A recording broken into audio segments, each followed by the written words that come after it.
Hoops through life. Hoops through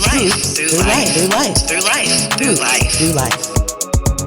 Welcome to another episode of Hoops Through Life, a podcast where we discuss the women's basketball collegiate recruiting process and transition from high school to college. I'm your host, Elsbeth Bierman. Our guest today is Coach Camille McPherson. Camille played in college at the University of the Sciences and finished her career at Moravian University. She started her coaching career in 2018 as an assistant at Allegheny College. She joined Capital University in 2021 and assumed the interim head coach role, and in 2022 was promoted to the head coach at Capital. This past year, the Comets boasted an impressive 19-8 record. Camille, thank you so much for being here. Thanks for having me. All right, let's just get into it.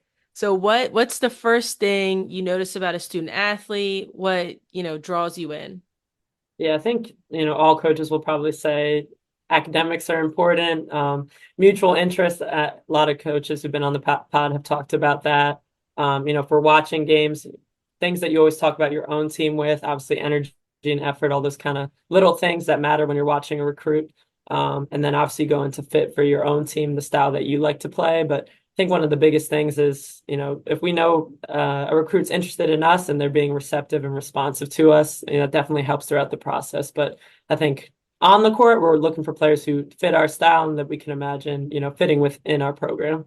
Mm-hmm. Yeah, I know a lot of coaches that I've had on, they've said things like if they're at a court, at a tournament, whatever, like something that sticks out to them is maybe like the energy or like the mistake response or the effort or like those types of things. Is there anything like that sticks out to you? Like if you're, let's say you're at I'm not sure, you're in Ohio. So I usually say like Spooky Nook because a lot of coaches that I've interviewed are like local to like the DMV area. But, when you're sitting at a court, is there anything like that sticks out to you? Yeah, and they just opened a Spooky Nook up here in Cincy, Okay. so we were just down there last weekend. But yeah, I think someone who's a really good communicator, that's something that stands out because you can go to a lot of courts, a lot of games, and it's pretty quiet. So when you see an athlete who's communicating to their teammates, whether it's talking on defense or just being encouraging, offering high fives, the way they communicate with their coach, I think that's a little thing that you don't see much. So when you see that, you're like, okay, that's something that you definitely write down. Yeah, that's a really good point. And I'm trying to think now too, like something that I'm not sure anybody has explicitly said, but they may have, so I could just be, wrong in that.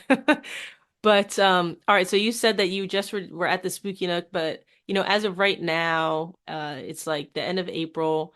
Like where are you and your staff putting like your recruiting energy?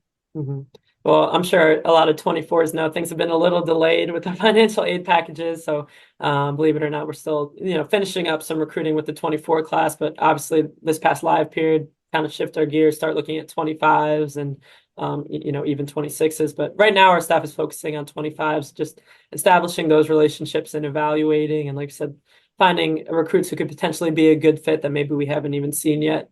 Mm-hmm. So would you say typically like in terms of not your cycle, but like your focus or when those relationships start, like when would you say, because you said like 25s is that focus right now, so that would April, so they're rising seniors, like would you say that relationship has started now or does it start, or when does that start? Yeah, I think it's different probably for every school and every staff, but for us, that spring of junior year is definitely where we look to establish those relationships and connections so that we can continue to build it over the summer. And then in the fall, bring you to campus so you can, during your senior year, kind of see the day in the life of campus when campus is most active and most busy. Yeah. And so if you think about, because you've been at Capital for 2 years now. I can't do math in my head. Just finished. Just finished my third. So. Oh, okay, sorry. Yeah. Yes, the third year. Like, if you think about that roster, what is the percentage you would say of like student athletes that reach out to you first versus you making like first contact with them? Yeah, and that's interesting too, because obviously when you go to those events at Spooky Nook and you're watching a lot of players and you're writing down names that you haven't heard before. Believe it or not, I think, and maybe this is more believable, but I would say, a majority of in my 3 years here, recruits that we've had, ultimately come to campus, it's an email from a coach or a connection or somebody mentioning, oh, you should check out, this player. So a lot of the times I think it's those little connections and those little reach outs that have, for again, every institution's different, but for us, very regional school at Capital, like those reach outs and those connection points have helped us a lot more than just, sitting at a random court too and just writing down names. So, I mean, obviously both ways could work, but for us, like a lot of those initial connections have led to a lot of recruits. Yeah. So yeah, it sounds like the conversion rate there is a little bit higher than just like a Hmm. mass emailing like 1,000 people Right. in one like fell swoop. But no, I think based on the conversations I've had with other coaches, it's like when they are trying to, or when they first started, it was a lot of, oh, we gotta reach out, we gotta reach out, we Yes. gotta reach out. And so like doing that versus like where they're at now, it's like reversed. But it sounds like you all are a pretty regional school. You recruit regionally. So if you already have those established connections with those club programs, the high schools and things like that, it would make sense that they would kind of be, reaching out to you because they might know you and they might know that their athlete might be a good fit at Capital. So when like those little connections that you're talking about, like what's a way a student athlete or a coach who's reaching out on a student athlete's behalf, what's a way that they can kind of separate themselves in your inbox? Yeah, I think obviously film is the biggest thing because a coach or a student athlete can write a whole paragraph, but we want to be able to put our eyes on it. And obviously, schedule when you're playing, Mhm. we're available to see you, and follow up too, continue to keep us in the loop, keep us updated. Definitely shows that you continue to be interested. And obviously, social media is another good tool. If we see you on there, if you follow us or we follow you, that's another way for us to stay in the loop.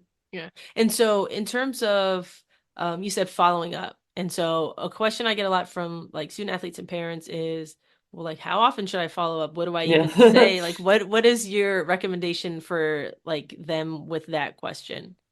Yeah, I think just it's something as simple as, hey, coach, I don't know if you had a chance to watch us play this weekend, but here's a few clips from a couple of our games. Second game, I really did a good job doing, so, A, B, and C. Hope to see you soon. And Yeah. I think something like that, we could just click on and watch and say, okay, like we definitely want to make sure we check her out next time. Yeah. And then, because, yeah, and a question is like, well, I haven't heard back from a coach. Like, does that mean that they're not interested? And I say, like, no, they're probably busy. They'll get back to you. But like, what is your thought on, or what is your recommendation for like a student athlete who might be a little discouraged because they haven't Yeah. heard back from a coach and they've reached out like once, let's say. Yeah, I think timing is everything. Like you mentioned, if you're sending emails in the middle of conference play, it might be a little tougher to get to. But I think when the time of year when coaches are kind of in that mode, so right after a recruiting event, I'm pretty sure all coaches this week were kind of collecting their notes and getting their contact list with their staff. So I think this week, or like I said, any week following an event is a great time that even if they didn't see you, you already know that they're making those texts and those calls. So trying to get yourself into that loop.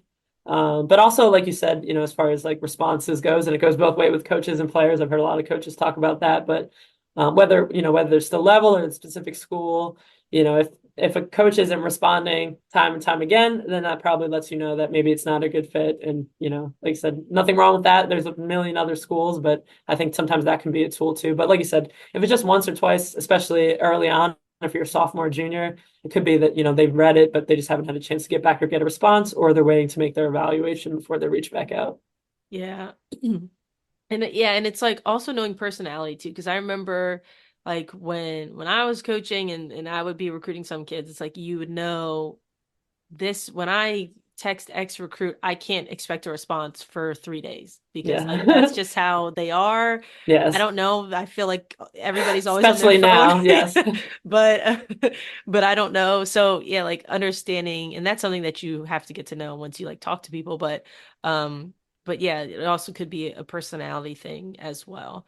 So all right, so let's say a student athlete reaches out to you, send you film, you decide, oh, I like what I see. Let's like kind of progress to that next step. Like what does that first phone call look like to you? Is that I guess I just assumed that was the next step, but Mhm. like what is your next step after making that contact via an email or like a coach saying, "Hey, I think this kid might be a good fit." Yeah, definitely shoot a text and try to set up a time for a phone call. And, that first phone call, definitely just trying to introduce and talk a little bit about our school and what they're looking for, maybe what they're interested in studying or majoring in, and just try to follow up. for the spring and summer, shoot us a text with your schedule so we can continue to watch and evaluate. And well, once you have my number, obviously, if you have any questions or concerns or just continuing interest, you can always feel free to shoot a text, and hopefully that way we can kind of lay the groundwork for further communication. And obviously you learn a lot from a phone call too. And I know you talk about this, but a lot, but not everyone's super comfortable, especially at that age, on the phone. But you can also obviously stand out based on if you're engaged and interested. And even if you're not naturally the most, chatty person on the phone, but you have like three really good questions prepared, obviously that's something that, as our staff is making notes on phone calls, that's something that always stands out to us. Had good questions prepared, seemed engaged. That's something that can kind of move you up the list before you even get back on the court. Yeah. Okay. So you said two things. You said good questions and being engaged. So like, because I was thinking, oh, like what is your goal for that conversation, or what are you looking for in that conversation? And those are two things you just mentioned that would stick out to you. But like, do you have an idea of what you're looking for when you go into that first conversation? And I think even just making the point of contact, because same thing as coaches, okay, if I reach out and I don't get a response from the athlete, I mean, probably maybe try again after the next live period. But, if that's two times where we don't get a response, okay, that kind of lets us know. Or, those athletes who do a good job responding say, hey, I don't know if Capital would be a great fit. That's helpful as well, because now we know we're not going to continue to watch or pursue. So that's something helpful for us. So just trying to establish whether that's someone we want to continue on our list of 25 recruits, or if we want to go another direction. But yeah, we try to keep those phone calls, not too long, just make that initial connection, feel out, get to learn more about if Capital could be a fit based on obviously things like their major, or how far away they want to go from home, what are they looking for in a school location, all those things. Mm-hmm. What what do you see as your role in the recruiting process? Yeah, I think obviously both sides are looking for as much communication as possible. So, and obviously we want to be honest, because if you ultimately come to Capital, we want it to be kind of meet your expectations, or we want you to know that it is a good fit for you. Like I said, if it's a certain major you're looking for, a program, or certain experience, a certain level of competition, all those things that can kind of fit the athlete that we're recruiting, so that when they get here, they're in the best position to be successful. Because obviously we want to bring in recruits who can be successful on and off the floor, because ultimately that helps our program, be at its highest level. Mm-hmm. And then, so another question I get is like parent involvement. And I think there's like a lot of different schools of thought of what, coaches expect from parents, or what their expectations for parents are in the recruiting process. Can you speak a little bit about like what in your experience of, what you think a parent's role and a student athlete's role should be in the recruiting process?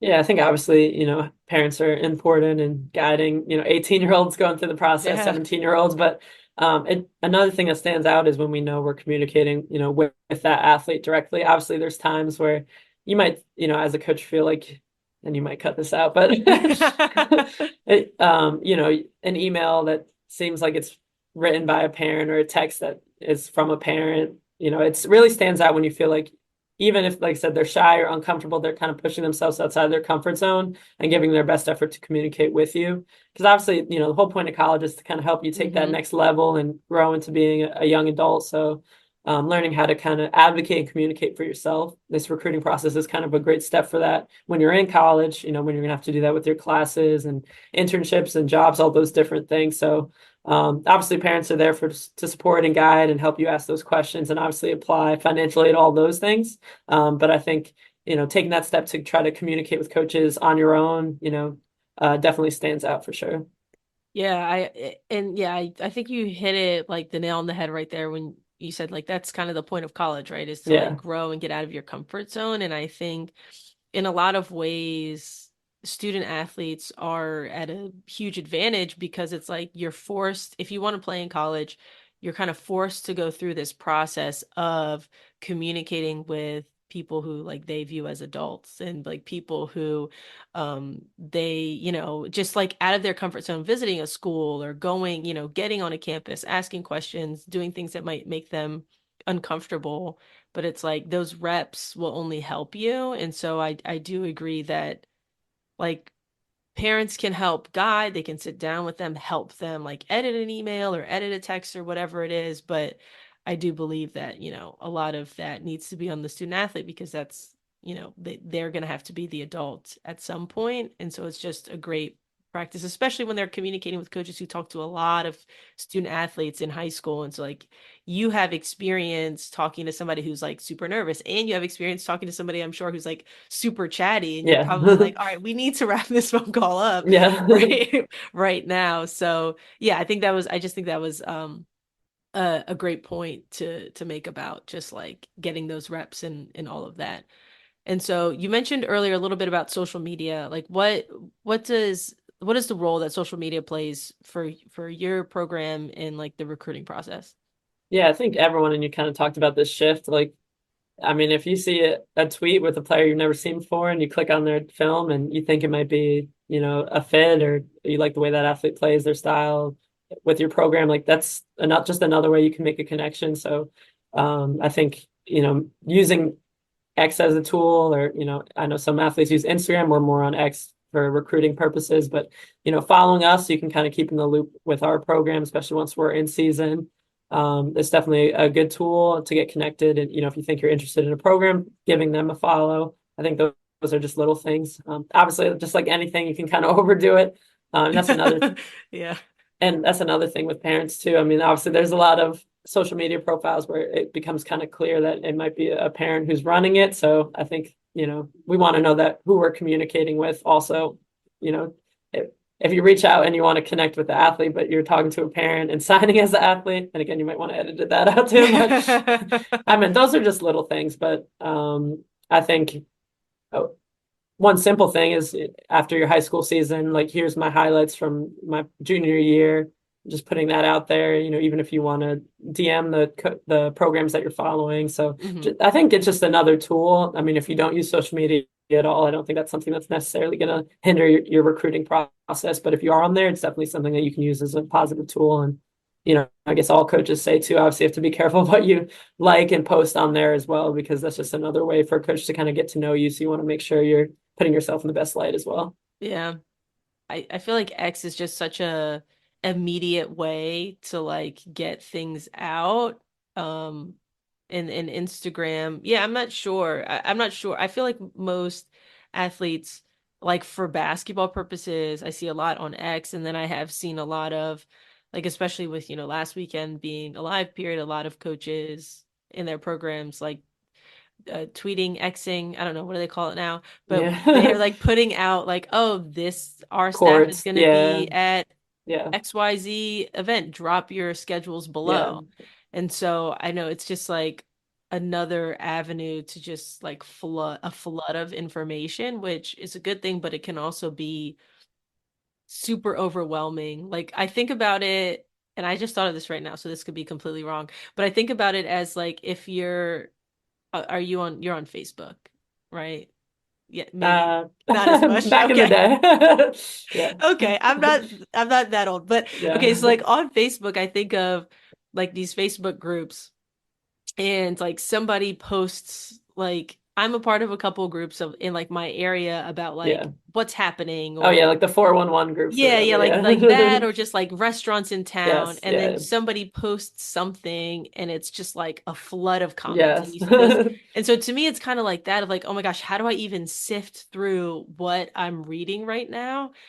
So it's like, especially with the way women's basketball is like trending, which I think is a great thing, but I also think that that leaves room for people to kind of get lost in the mix or like not stand out, maybe if they're not being super proactive about the process or whatever it is. I don't even know how I got on that, but that's just the tie-in of social media. But and yeah, I also think it's a great way for student athletes to express interest or like get to know what's happening on a school that they might be interested in their campus, and they can also get to know the personality of like the staff and the players, especially if they're posting videos and things like that.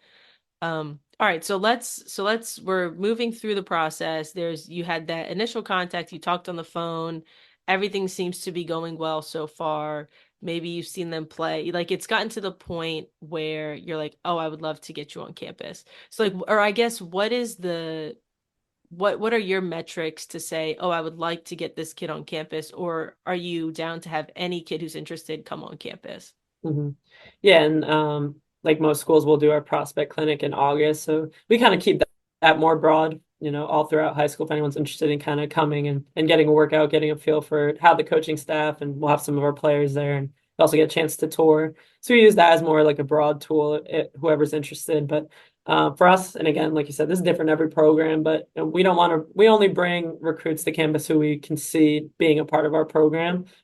We think that's important for us and also the recruits. We don't want to have, visits every single day if we're not truly interested. Right. Like I said, we want to value everybody's time, whether that's on campus or the recruit as well. So if we're asking an athlete to come take a visit to campus, we're definitely really interested and, excited to potentially have them be a part of the program. Like I said, for us, and I know, a lot of juniors are starting to do visits now. We typically will wait till the fall of senior year. Like I said, once our students are back on campus, because even now, I mean, our students are finishing up their classes, so it's kind of finals mode and things kind of trickle and start to get a little quieter on campus in the summer. So, if you want to come and just check out campus through the summer, you can. But for that official time of that visit, the day in the life, that will happen in the fall for us, whether it's late August or September, where obviously I'll have a chance to meet with admissions, spend some time, having lunch with some teammates, talk to us, connect with us, get some more info on your major. So that's really an important time for us. But we like to use the spring and summer to continue to evaluate, stay in touch, stay connected,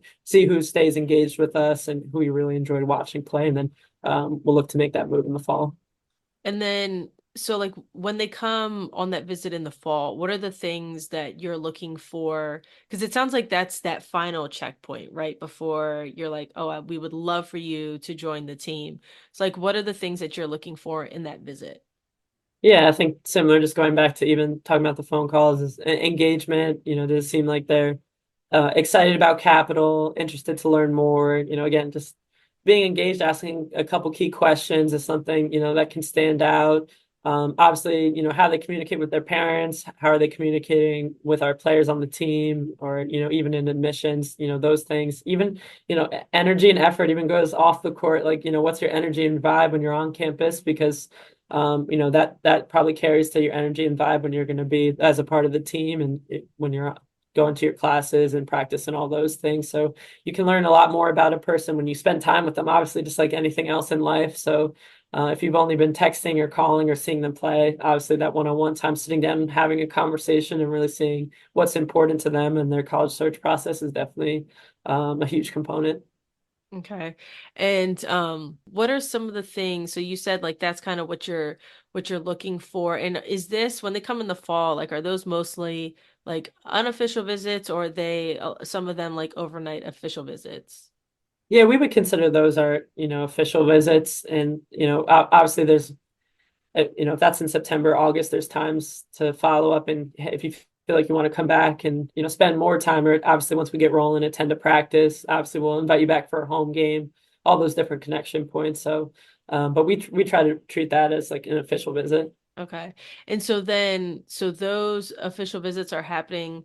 And then like, I know at, Division 3, there are no like athletic scholarships, but I still know, like roster spot offers, things like that.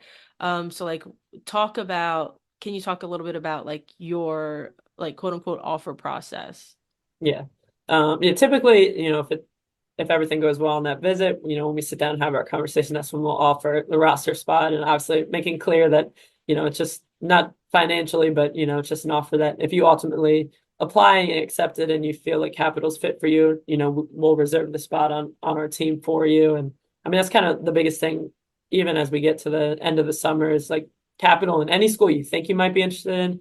Obviously, with the Common App, it's so easy. Just start working on the application, apply, because a big part is going to be the academic scholarship offer that you get. So really encouraging athletes to get through that process because, again, that's going to be a big part of the decision process. And that obviously shows how interested you are. If you're adding capital to your list, that kind of sends a signal to us that you're very interested as well. So that's definitely something we encourage. But yeah, typically on that visit is when we'll talk, roster spots and offers. And we're not as big on that as maybe some other places, but Mm-hmm.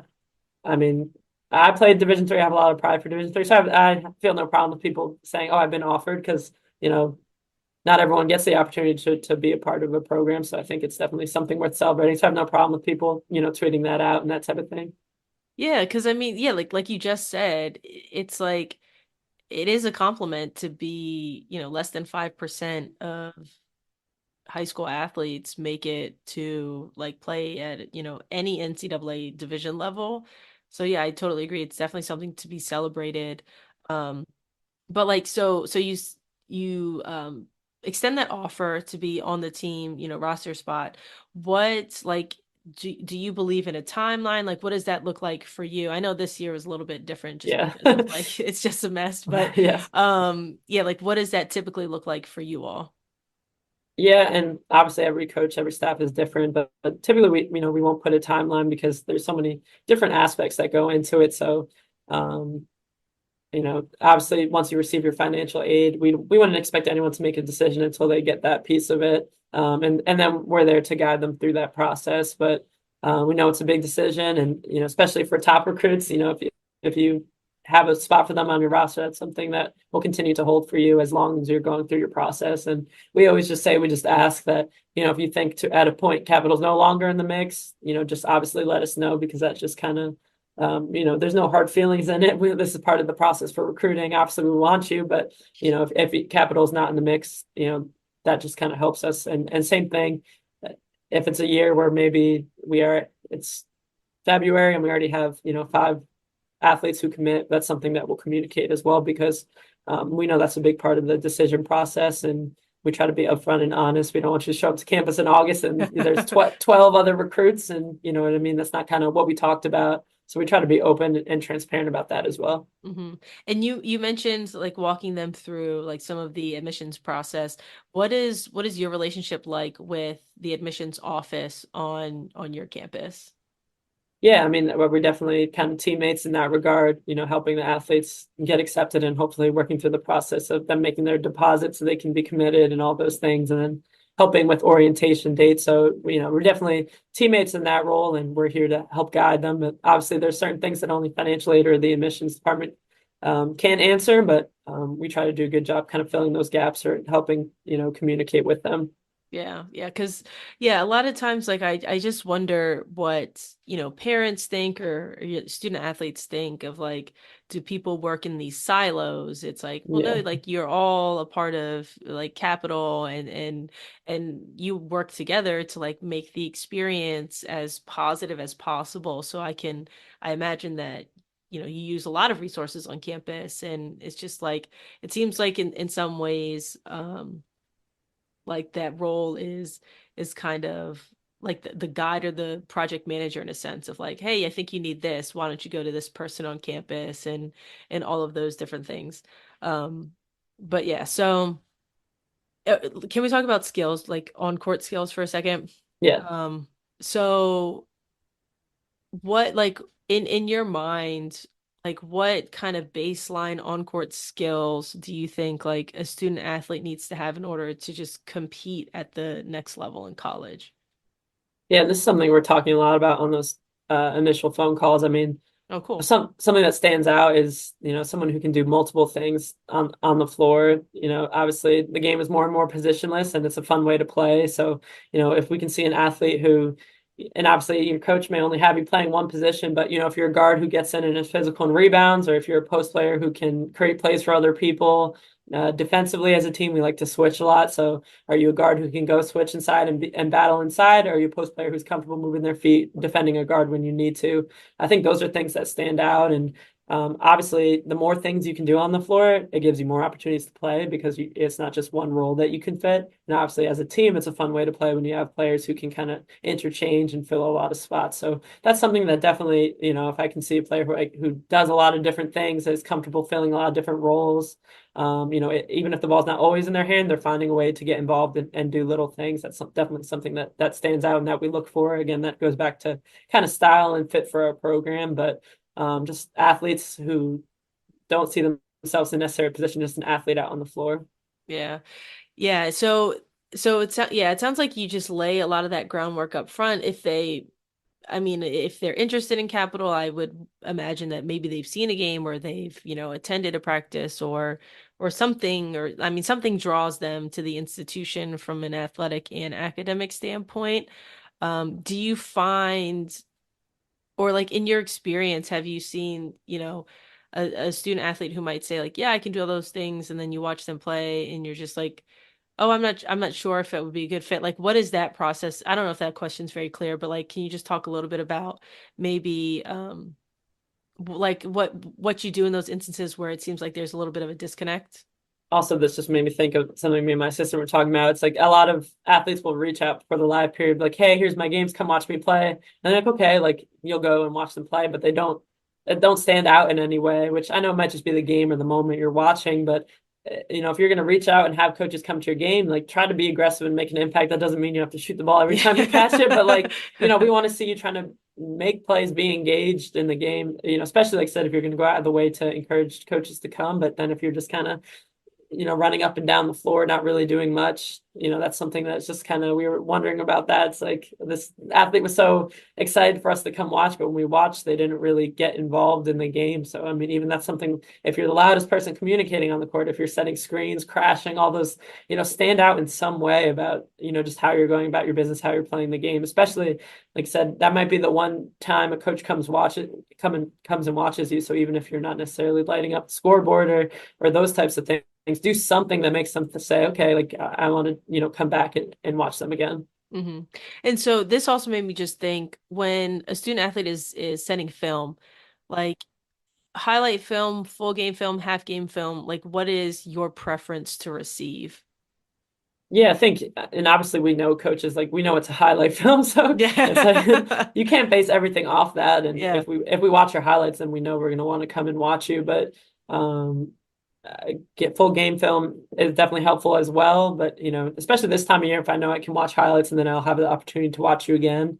If I know this might be my only chance to see you play, then that's when the full game film is definitely helpful. But yeah, showing your best moments, whether that's offensively, defensively, different things that you do well.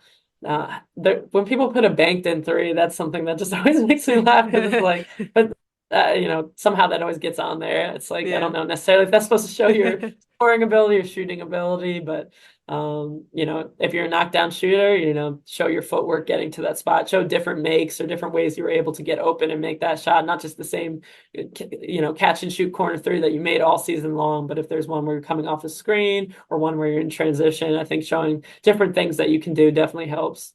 Yeah, I think that's a really good point, because I've seen highlight film where it's just like the same shot from the same spot Yeah. with the same footwork, and it's like I don't need to see this Yeah. 7 times. Like once, twice, great. And because like you said, like they know it's a highlight film. They know, like, if you're realistically, if you're able to, for the most part, if you're able to capture it in a highlight film, you've probably done it more than once, right? Right. Like it's not the only time you've ever done that move in that spot or whatever. So yeah, I love that advice of just like showing different catches, footwork, and just like, can you drive? Can you shoot? Like all those things, can you defend? And just like literally highlighting that in one or two clips. And I think like that would interest a coach enough to say, oh, I kind of want to see more. And that also just made me think, it's like, Yeah.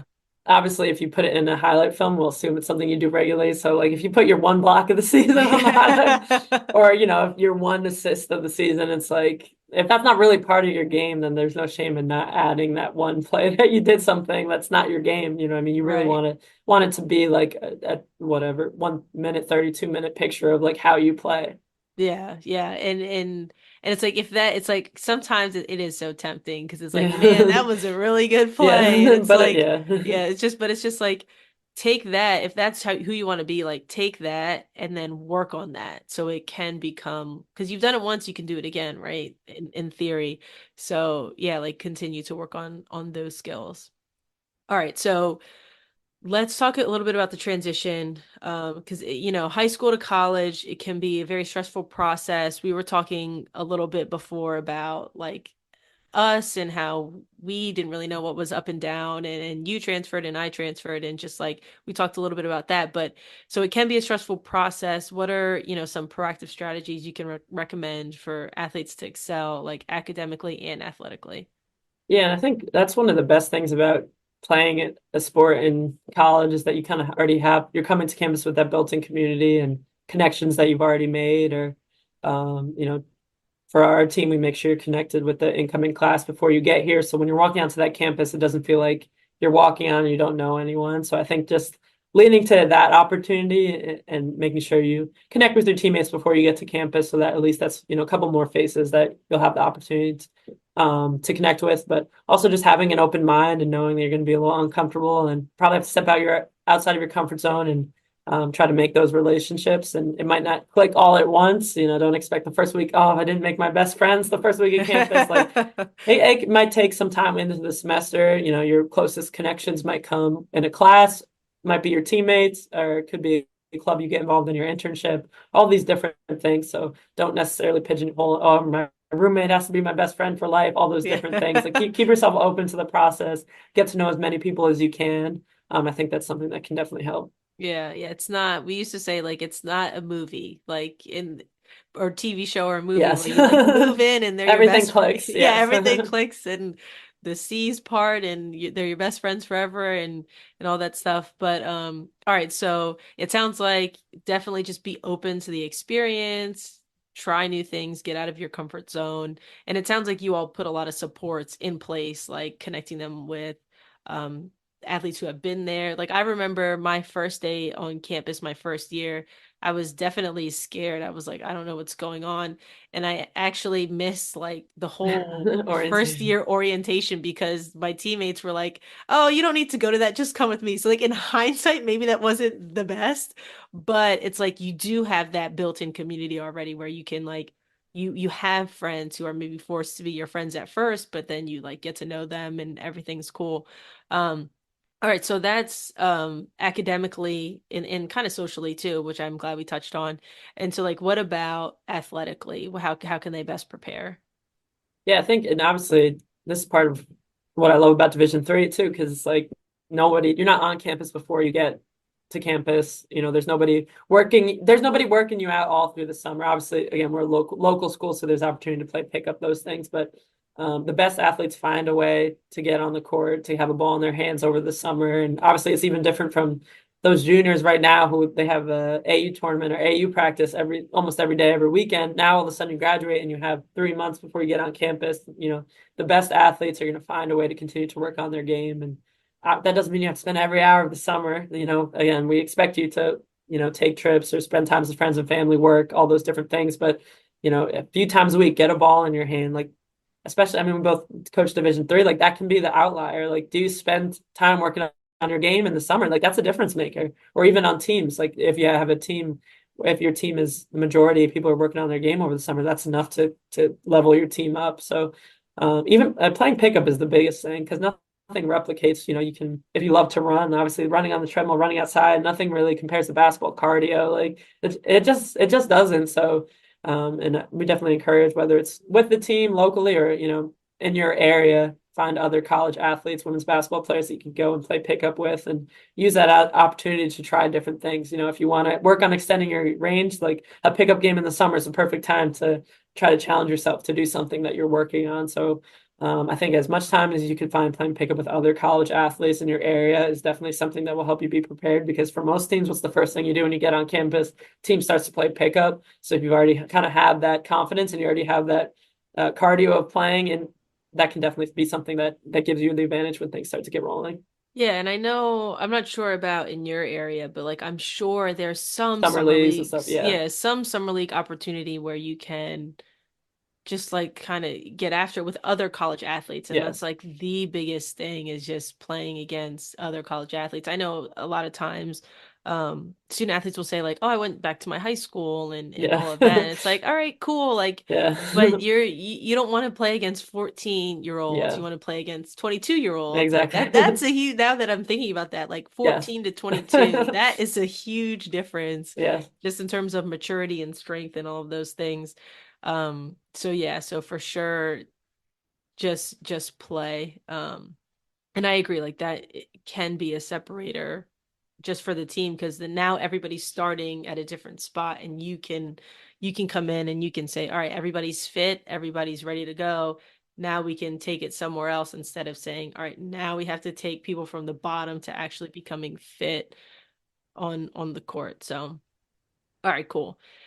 I have last couple of questions that I ask, all of Wait, the one thing Oh that yeah, I will yeah, add, please, yeah, please. another thought. I think when it gets to preseason pickup, that's something that incoming freshmen always get so like anxiety, and which is understandable. You feel like you want to prove to your teammates, but honestly, coaches aren't around for pickup, so I think not putting so much stock in how you do those first couple weeks and pick up with the team, or not feeling like, oh, I have to prove myself or show what I can do. Just trying to get to know your teammates' games, how they play, taking some time to watch a little bit, get used to the pace, but don't put so much pressure on yourself. Oh, we played for an hour and a half. I got one shot and I missed my one shot. Like honestly, like what you do in pickup in late August, September isn't gonna, October 15th when practice starts is when you have the opportunity. And I know maybe some coaches are different, but I'm not peeking in through the gym door trying to see like Yeah. what's going on at pickup. Like pickup's Yeah. there for more than anything for the team to get to know each other, for you guys to have fun, get up and down, prepare for basketball season. So I know it's easier said than done because I remember feeling the same way when I played, like just being Yeah. tight about, oh man, like I really want to show everyone, but that's, chances are you're really not going to be able to show much in that opportunity. So just kind of taking a deep breath, letting go of that pressure in those moments, and just trying to have fun and use it as a tool to get to know your teammates. Yeah. Yeah, I definitely think that's a great point. And I also think if it is your first year and let's say you're a guard or a point guard or whatever, and you're going up against, a junior or a senior who has been in the program and they're, in the same position as you, what's stopping you from saying, hey, do you like let's work out together, or hey, like let's do this, because they know the expectation, they know what the coaches are looking for, they know what games are like, and it's just like, why not use them, but just like take that experience and learn from it as quickly as possible. um because it's just like they're your teammate, like they want to help you, they want to get better. So I think that too is like, just, it's again simple but not easy, like ask your Yeah. teammates for help, but like that is super hard to do when you're new and you feel like you want to prove yourself, or whatever the case may be.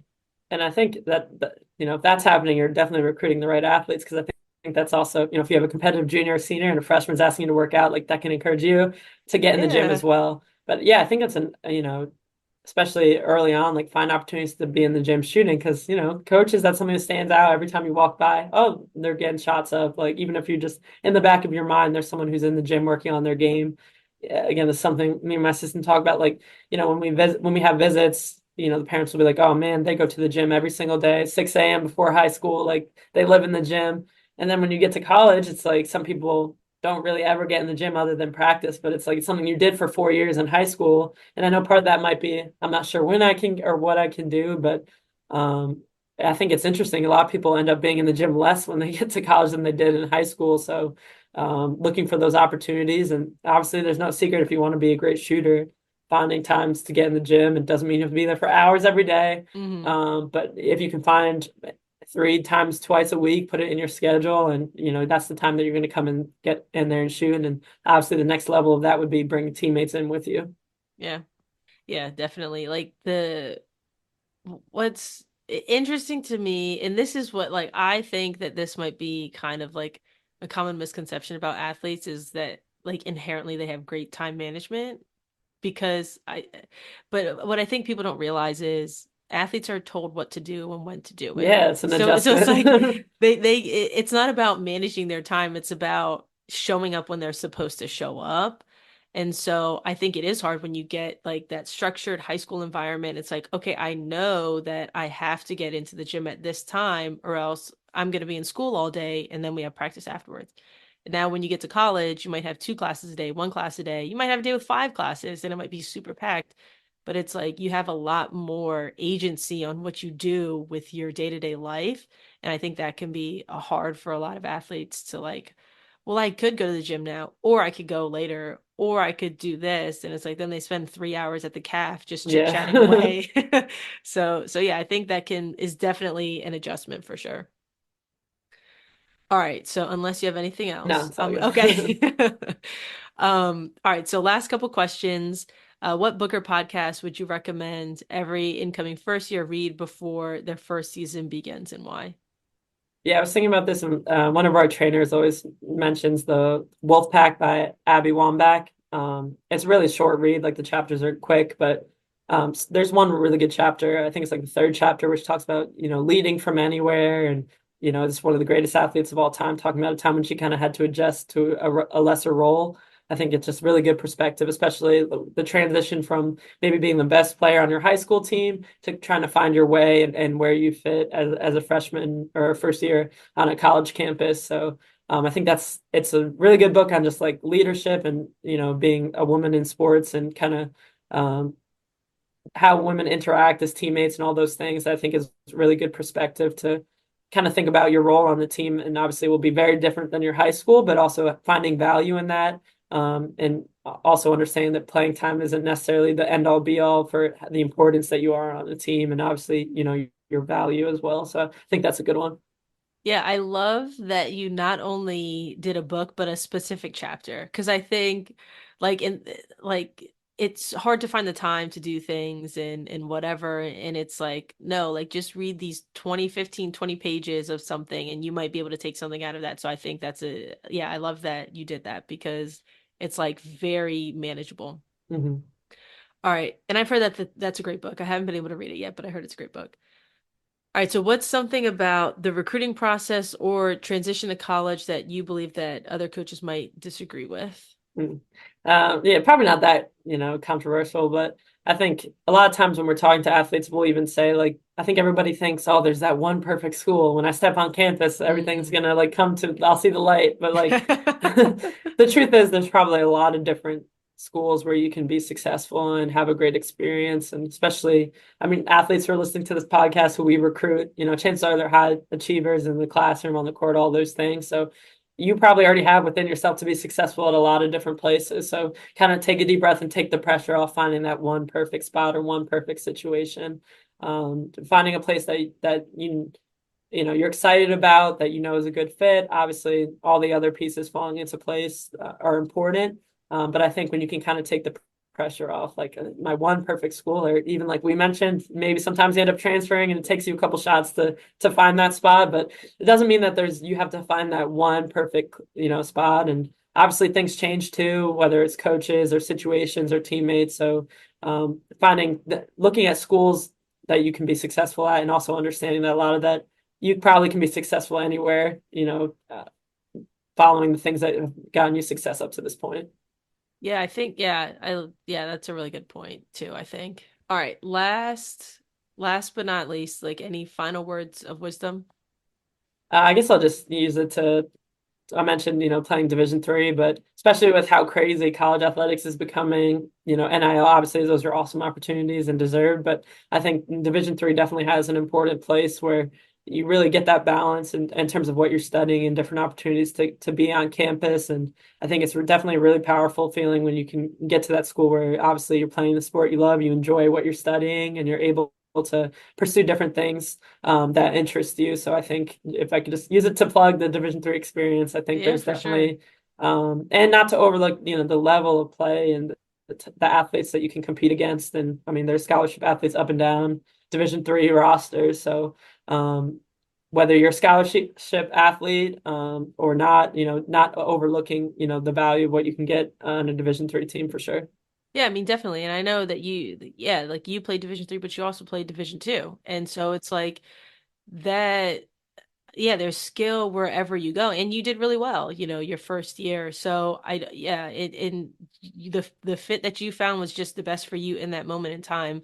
So yeah, there's definitely, scholarships level athletes up and down the line. So definitely I'm a proponent of Division 3 too. And it's just about like where you think you might fit in, what you need specifically at a given point in time. All right, so if anybody wants to keep up with, you or Capital and see, what's going on, where can they find you? Yeah, and I'll obviously plug, I know you have a lot of DMV or East Coast Yeah. probably followers and listeners, but Capitals in Columbus, Ohio. We're just 10 minutes from downtown, and obviously OSU is around here too, so it really Mhm. gives you that college city feeling. And Columbus is the fastest growing city in the Midwest. So, if anybody's looking for kind of a different experience than, a lot of the, I know, great PA schools, but, there's a great opportunity here. So obviously take a look at us. OAC is one of the top conferences in Division III in terms of just the level of competition for women's basketball. So we'll definitely share our socials if they want to check us out or reach out or give us a follow. And we'll obviously be out recruiting this spring and summer. Yeah, and I have been trying to get like coaches from different areas too, but I did look at like the stats the other day. It is a lot of like Pennsylvania, Yeah. Maryland and stuff, but I have some like random listeners in like different parts of the country and things like that. So I'm sure Ohio's next. All right, but I'm gonna put like the links in the notes, but if somebody wants, like, do you remember the handle of your like X and Instagram and stuff? If not, I'll just put them in the thing. Yeah, you can put them up. All right, You can so put I'll put them up. mine there too. Yeah. All right, cool. All right, well, Camille, I appreciate it. Thank you so much for being here. Yeah, thank you. It was fun. Thank you so much for listening. If you're looking for more specific recruiting advice based on your situation, head over to hoopsthroughlife.com today to schedule your free 30-minute strategy session with me. We will discuss where you currently are in the recruiting process, where you want to go, and create a plan to get you there. Again, that's hoopsthroughlife.com, hoopsthroughlife.com. And if you have any questions for me or questions you want me to ask future guests, you can email me at l@hoopsthroughlife.com. That's EL@hoopsthroughlife.com. I look forward to hearing from you soon.